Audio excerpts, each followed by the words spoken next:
Second last part की शुरुआत में दिखाते हैं कि जब रीजा अपना काम कर रही होती है तो अचानक से एक अजनबी आदमी अंदर आकर दरवाजा बंद कर देता है और रीजा से कहता है अब हम दोनों अकेले हैं। रीजा बहुत ज्यादा डरने लग जाती है लेकिन फिर खुद उसका सामना करने का सोचती है, पर उस आदमी के पास चाकू होता है जिस वजह से रीजा और घबरा जाती है। तभी हिरोतो आके उस आदमी को आसानी से पकड़ लेता है और रीजा को बचा लेता है। एक्चुअली वो आदमी ये दावा करता है कि वो रीजा को बहुत टाइम से पसंद करता आया है, तो हीरो तो उसको पुलिस के हवाले कर देता है। लेकिन रीजा अपने इस इंसिडेंट से काफी डर गई थी। योशी की माफी मांगता है उससे कि मैं तुम्हें बचा नहीं पाया और बताता है कि हीरो तो जब अपनी बिजनेस ट्रिप पर गया था तब उसने मुझे कहा था कि मैं तुम्हारा ध्यान रखूं। देन फिर हीरो तो वहाँ जल्दी से आके रीजा को हक कर लेता है क्योंकि उसे उसकी बहुत ज्यादा चिंता हो गई थी। देन वो उसे अपने घर ले जाता है और उसे कंफर्ट करता है और बल्कि उसका मूड अच्छा करने के लिए फायरवर्क्स भी करवाता है और फिर पूछता है क्या तुम मेरे साथ यहाँ इस घर में रहना चाहोगी। ये सुनकर रीजा पहले तो थोड़ा हिचकिचाती है लेकिन फिर हीरो तो इस बात पर जोर देने लगता है और अपनी एक इमोशनल सी स्टोरी भी बताता है कि वो पहले अकेले रहकर भी खुश था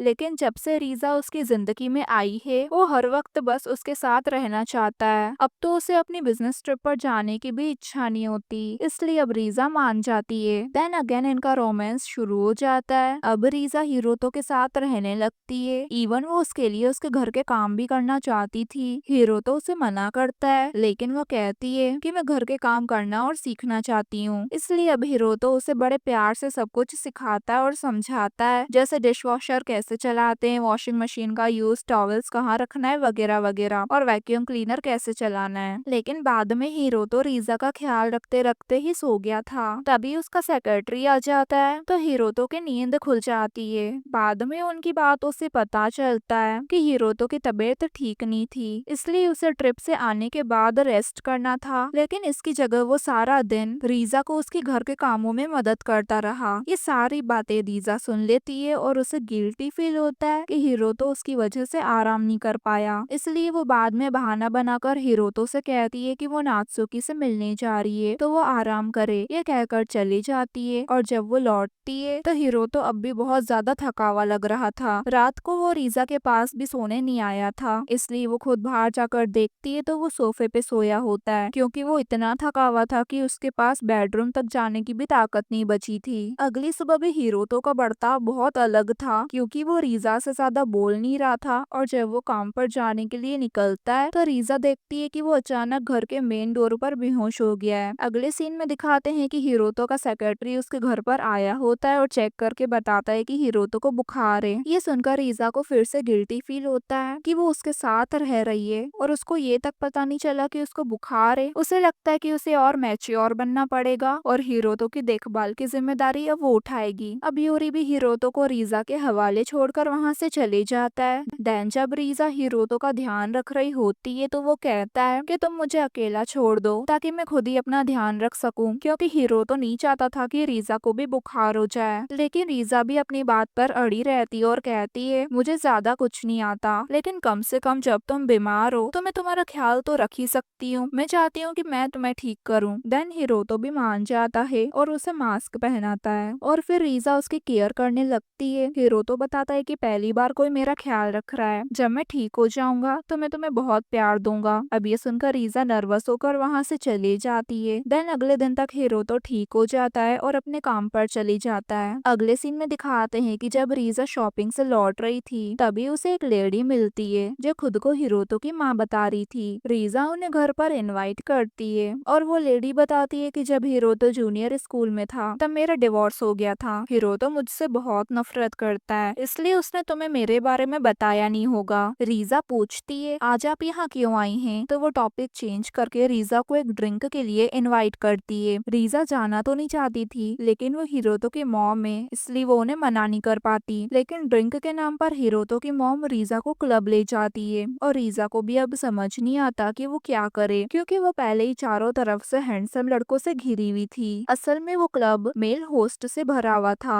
रीजा वहाँ से निकलना चाह रही थी, लेकिन सिचुएशन कुछ ज्यादा ही अजीब होती है। खैर, उसे ज्यादा चिंता करने की जरूरत नहीं पड़ती, क्योंकि अचानक हीरो तो आकर उसे वहाँ से ले जाने लगता है। लेकिन तभी उसकी मॉम उन दोनों को रोक लेती है, तो हीरो तो उनसे कहता है कि वो कभी भी उन दोनों के आसपास भी नहीं भटके। मॉम भी मान जाती है, पर एक शर्त पर, और कहती है कि तुम्हें मेरे लिए एक काम करना होगा। वो बताती है कि उसके क्लब के कुछ पॉपुलर होस्ट ने रिजाइन कर दिया है और उसका बिजनेस डूब रहा है, इसलिए अगर हीरो तो एक रात के लिए होस्ट बन जाए तो वो फिर कभी उन्हें तंग नहीं करेगी। इसलिए अब हीरो तो भी मान जाता है और व्हाइट कपड़े पहनकर रेडी होकर आता है। सच कहूँ तो हीरो तो उस लुक में एकदम हैंडसम लग रहा था, और रीजा भी यही सोच रही थी। हीरो तो रीजा को घर जाने को कहता है, लेकिन वो उसे यहाँ अकेला छोड़कर जाने को तैयार ही नहीं होती। इसलिए वो वहाँ बैठकर हीरोतो को होस्टिंग करते हुए देख रही थी। लेकिन जब लड़कियां हीरोतो के कुछ ज्यादा ही क्लोज होने लगी थी, तो रीजा खुद को रोक नहीं पाती और बीच में टपक पड़ती है, वो भी एक लड़का बनकर। हीरोतो उसे साइड में ले जाता है, क्योंकि वो बहुत ज्यादा ही क्यूट लग रही थी। खैर, हीरोतो के मॉम ने उस रात काफी पैसे कमाए, लेकिन फिर वो अचानक बीमार पड़ने का नाटक करने लगती है, ताकि रीजा हीरोतो से कहे कि वो अपनी मॉम से सुलह कर ले। हीरोतो तो समझ जाता है और कहता है कि उसकी मॉम नाटक कर रही है, और सही में उसकी मॉम बस एक्टिंग कर रही थी, क्योंकि वो पल भर में अपना ड्रामा खत्म कर देती है। खैर, फिर हीरोतो और रीजा जब घर लौटते हैं, तो हीरोतो रीजा को एक पैशनेट नाइट का इनाम देता है, क्योंकि रीजा एक बहुत प्यारी और समझदार लड़की है। और इसी मोमेंट पर ये पार्ट पूरा होता है गाइस।